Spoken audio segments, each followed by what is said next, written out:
Welcome back to my channel. A very cold morning. Yeah, I even spent a little bit of time this morning checking the video that I had that I started Friday, which was 2 days ago, where I was taking the C10 here so I could go get the tires put on those wheels so I can put them on this truck using these adapters. Never had split adapters like that before, so that's gonna be interesting. But I'm definitely glad I got Loctite because yeah, I don't want to take no chances on these things coming loose. So what I had to do was take the Nissan here, and as if you can see in the back seat, or I don't know if you can, since it was raining. I mean, it was pouring down when I got the tires. But I did get the tires on the wheels. Let me move this over here to the Jetta. Don't roll off. And there you go. They are Goodyear Wranglers. They have 4 of these, which was up on the thing, it was showing 3, but they did have more. So if I had another wheel, as a matter of fact, I could have had enough to get a spare, but I'm having to do 2 at a time since my truck is not working. And I have done a little bit of checking in, and right now I got things cut off where my fans and stuff won't cut on, where all you can hear would be the fuel pump if it cuts on, which is a kind of a quiet fuel pump. So with no traffic or anything, when I turn the switch, you should hear fuel pump, but nothing.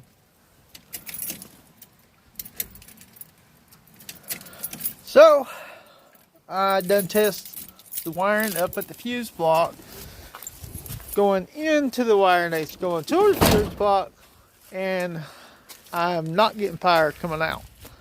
So there's some issue where it connects to the fuse block. So I got to figure that issue out. But I do have a little bit of a solution, which is part of the upgrade I'm going to be doing to the car, or to the truck anyway, because I am going to be putting all the wiring and stuff from this truck into that one. And it just so happens this plugs right here all head towards the back of the cab. And I have found out that there apparently is a junction box that goes back here somewheres to hook up the tail lights. So I thought I had the tail lights harness, but I don't.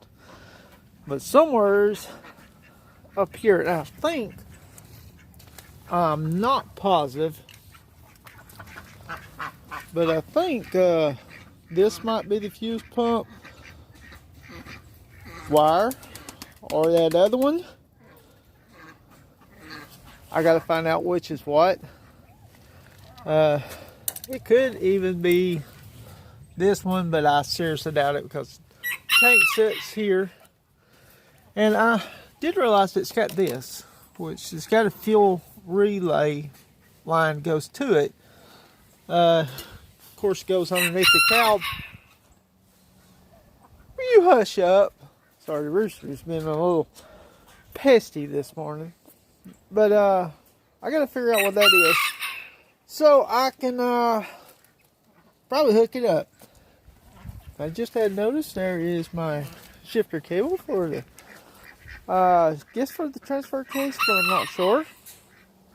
But yeah, I'm going to be pulling all the wiring harness out, putting it underneath the truck, and I tell you what, they love the grounds, and the ground is keen on these type of vehicles because everything has its own ground. So I'll be hooking up a lot of grounds underneath that. Now, I've had some people ask me about using this frame. The few that I've talked to, and I have thought about it because the back end, this part right here is bent. That's bent, and it might be able to get straight, and it may be straight enough to where I could use it.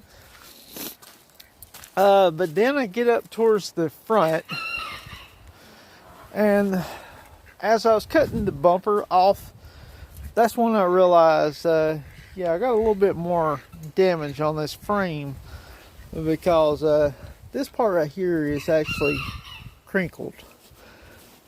Because that bar is not just bent, it is broke. Oh, I wonder where that wood come from. So I don't feel safe enough to use it, even though that is pretty much where the regular core support goes. But basically I'm just gonna scrap that frame, but I will be upgrading the frame sooner or later because I will be upgrading the frame so I could actually be able to put that tank underneath it, because that's the one that actually goes for this truck. He already had it pulled.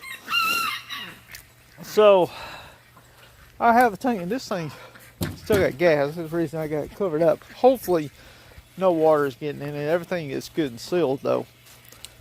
Except for you don't have a gas cap, so I got the gas cap stuck way underneath that trailer. Excuse me, I kind of got a little bit of burping problem for some reason.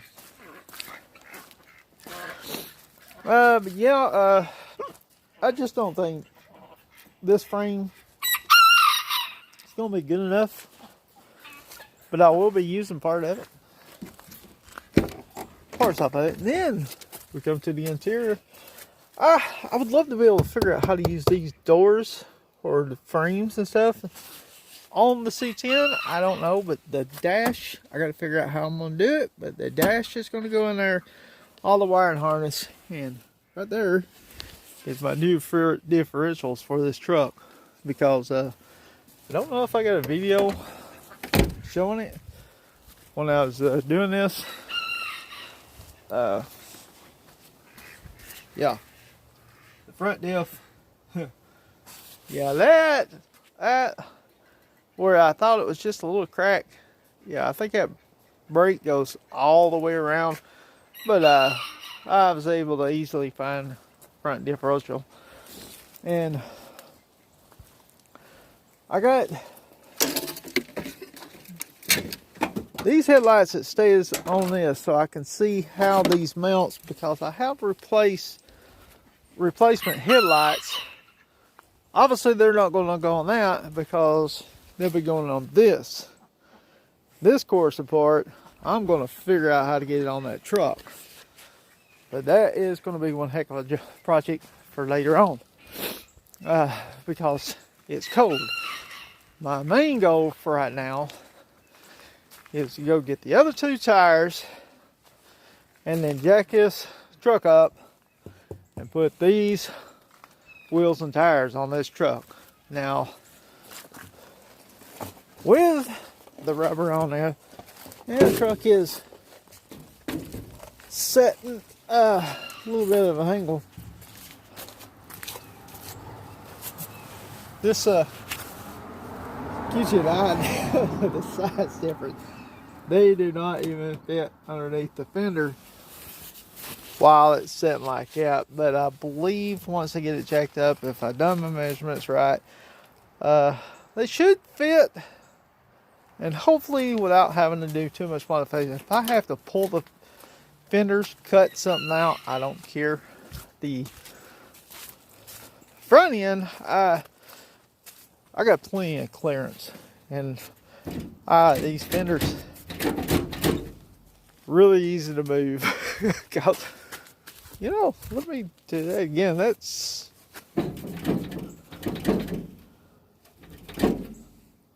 I think there's a boat fell out.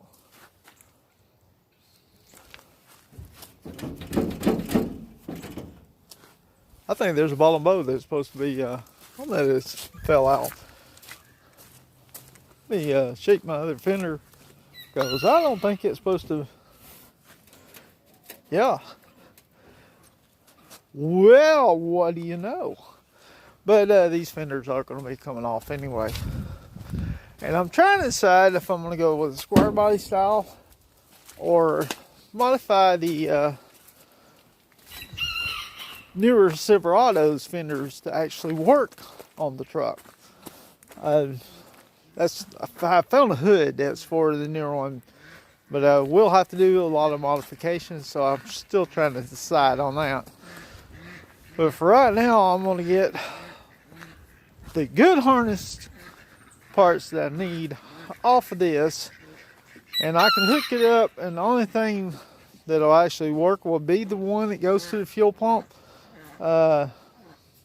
because the tail light, the headlights and stuff won't be wired up, because that all goes from the harness coming from the firewall out, and that I'm not ready to hook up, and I still need to undo all these wiring harnesses for the front lights.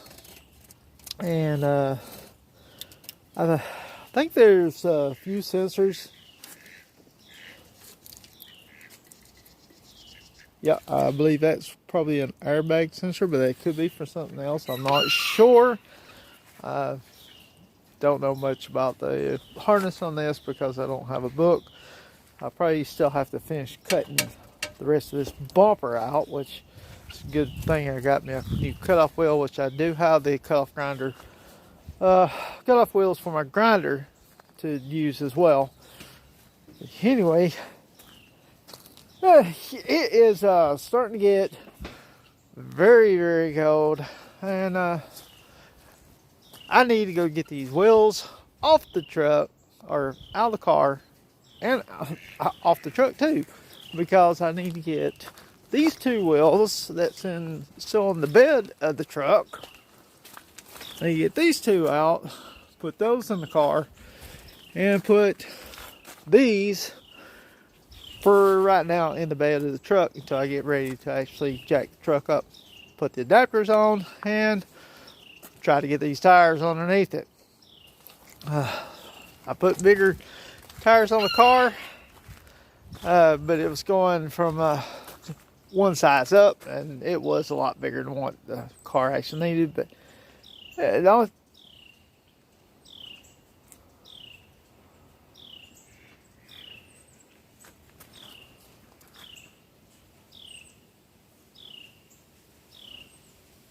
okay, I got a bigger problem than I thought.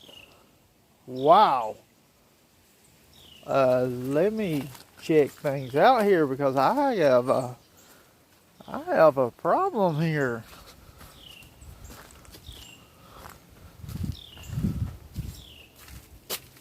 I wonder when that happened.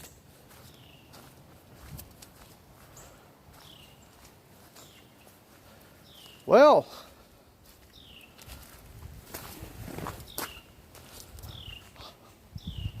this is going to change things a little bit. Yeah, I don't know how long this has been like this, or how it happened, when it happened. I'm looking over here at this passenger side rear wheel, and I see only two lugs. The problem isn't that I see only two lugs, other than, wow, how's this thing even driving like that? No wonder it kind of shakes, although you don't feel it, you just notice it on the video. But yeah, let me turn this around so y'all can see.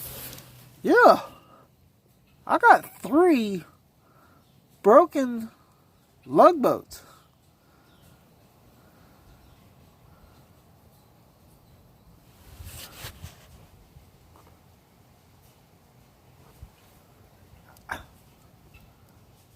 When? How? I definitely, yeah, I'm definitely not feeling safe driving the truck now. Oh, wow, and putting these adapters on that. So, I guess that is another expense I'm going to have to get, because I'm going to have to replace those.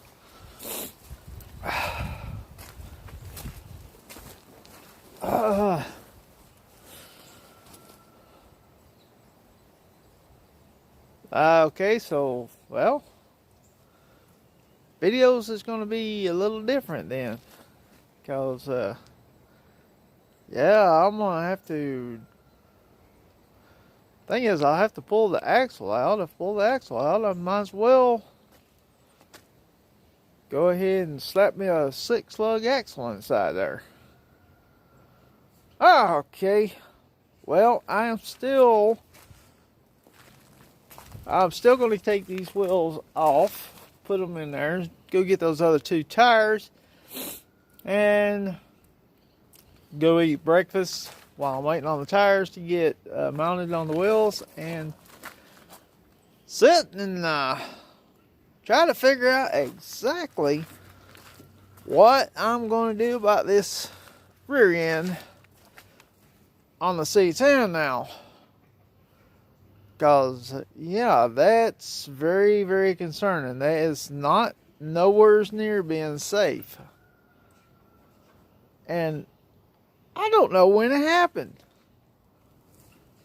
Or how it happened. Now, I don't think it was when the guy brought me down here and dropped me off with the record. Because the lug nuts would be in right here. And I'm shocked. Well, I guess I can't be too shocked, because this is the passenger side. And I don't see the passenger side this much, because it's usually facing the other way. And right here's where I'm usually pulled in, so I'm usually getting in on the truck right here. And I don't see broken lugs, lug studs anywhere. Well, that's a different story for a different day. Video coming up, I guess. Oh! Speaking of which, I was looking down the rear, my Beetle. I do have the head gasket ordered for that. I went ahead and got the full gasket kit, so I figured if I'm going to tear this thing down, I might as well do all the gaskets and replace them all, since the parting wasn't taken care of. And I think someone put some type of sealant in it one time before, because that's the reason why it was stopped up and I couldn't get any coolant to come through it when I was trying to bleed it. And when I got it bleed, that's when it started pouring out. So I got the full gasket kit, and I'm going to tear it down, clean everything up, put it in there. Probably have to wait until it gets a little bit warmer, but I still got it. My motorcycle. All the parts I've got to replace, except for, of course, the trunk, which I don't think I've done a video showing about the trunk. Right now, rain is. See where that water is? That is where the trunk is. Yeah, it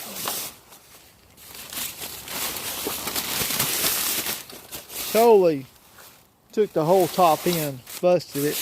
All I got left is that. Now the handlebars probably get straightened out. It's not bent too much, but I got the charger still sitting down here, top of it. But yeah, the foot peg is so up against the brake, so I did get another one, and it is here. I think that maybe is the one that was in the picture was blue. So I figured someone might have done plastic dip or something like that, because it didn't look like actual paint. But when I got it, it was black. So I was really happy I didn't have to do any cleaning or anything. But it is a used one, so it's still going to look, well, like it belongs on the motorcycle. Anyway, I'm going to end the video here. Try to figure out what I'm going to do on that as I get the wheels and tires for the other one. So don't forget to like, comment, subscribe, and I'll see y'all in the next video.